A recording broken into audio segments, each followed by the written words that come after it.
ஐயோ டேய், அவன் தான்டா இன்னைக்கு பெரிய வேலை பார்த்து விட்டு போயிட்டான். என்னன்னே செஞ்சான்?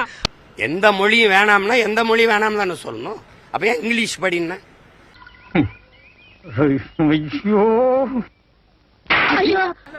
பிரபாகரனே பெரியாரை ஏற்றுக்கொண்டாருங்கிறதானே இருக்கக்கூடிய விமர்சனமா இருக்கு.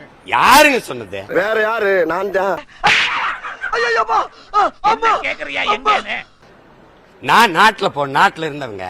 சுபாஷ் சந்திர போஸ் படம் இருந்ததுங்க, எம்ஜிஆர் படம் இருந்தது. எங்க பெரியார் படம் இருந்தது வீட்டுல? நாங்க தான் ஊருக்குள்ள வந்தோடனே உன்னை விசாரிச்சு பார்த்தோமே, நீ ஒண்ணு இல்லையாம சும்மா அள்ள கட்டி அலைஞ்சிருக்காமாப்ல. எங்க அண்ணன் என்னைக்கு இங்க பெரியாரை பத்தி பேசியிருக்காப்ல? அது நல்லா கத்தியது, கதறியது, ஊரை கூட்டியது. நீங்க இங்க பாருங்க, எங்க அண்ணனை சாகணும்னு நினைச்சது, விடுதலை புலிகளை சாகடிக்கணும்னு நினைச்ச திராவிடம்ங்க. நீ என்ன துரோகம் பண்ணாலும் அவனை மன்னிச்சுப்பான். விடுதலை புலிகளை சாகடிக்கணும்னு நினைச்ச திராவிடம்ங்க. அதை மட்டும் என்னால மன்னிக்கவே முடியாதுடா. அதுக்கப்புறம் நான் உயிரோட இருந்து என்னடா பிரயோஜனம்? இன்னைக்கு அவன் பிள்ளை வந்து அடிக்கும் போது நீ என்ன பண்ற? செத்தவனை துணை கழிச்சுக்கிட்டு வர. ஏன்னா எவனும் இல்ல இல்ல பாசத்தையே பிரிச்சுக்கிறா. உனக்கு என்னடா துரோகம் பண்ண? இது பாரு, இப்ப நீ என்ன கொல்ற, அப்படி இல்லாட்டி நான் உன்னை கொன்னுடுவேன். உன்னை இங்க பாரு, செத்துக்கிட்டு இருக்க உன்னை காப்பாத்த செத்து போன புலிகள் தேவைப்படும். பெரியாருங்கிறது எங்களுக்கு தேவையில்லை, எங்களுக்கு தேவையில்லை, எனக்கு தேவையில்லை. என்னங்க பெரியவரை பிடிச்சிட்டீங்க? யாரு இவனா பெரியவன்? இவன் சில்ற பையங்க.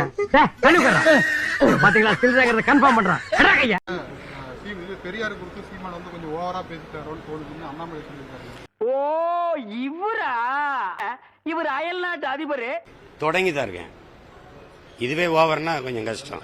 இதெல்லாம் எனக்கு முன்னாலேயே தெரியாம போச்சு. தெரிஞ்சிருந்தா ஏதாவது ஒரு காரணத்தை சொல்லி ஒரு மாசம் லீவ் போட்டு ஓடி போயிருப்பேன். நீதி தரலன்னு நெஞ்சிலே வயிற்றுல அடிச்சுட்டு புலம்புறதுக்கல்ல 40 இடம் கொடுத்தது. மூஞ்சில பூரா விட்டுருவேன். உட்காரு மூஞ்சில பூரா விட்டுருவேன். உட்காரு. போய் அலுவலகம் திறக்கிறதுக்கு அமித்ஷாவுக்கு அழைப்புதல் கொடுக்க தெரியுதுல்ல, இத பேசணும்ல. உன்னையெல்லாம் அடிக்கவே இல்ல, அலற. ஏய் கிழவா, என்ன போசா? வசந்த மாளிகை சிவாஜி நினைப்பு. நாங்க வென்று போனா எல்லாத்தையும் சரி பண்ணுவோம் சொன்ன சிங்கங்கள் அங்க எங்க?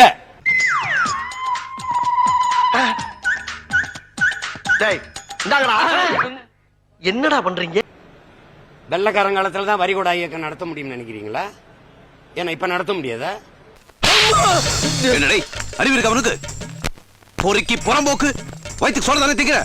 கையெல்லாம் கரை, ஊழல் லஞ்சம் உடையா இருக்கு. அப்புறம் எப்படி நீ எதிர்த்து சண்டை போட முடியும்? அடங்கொம்மால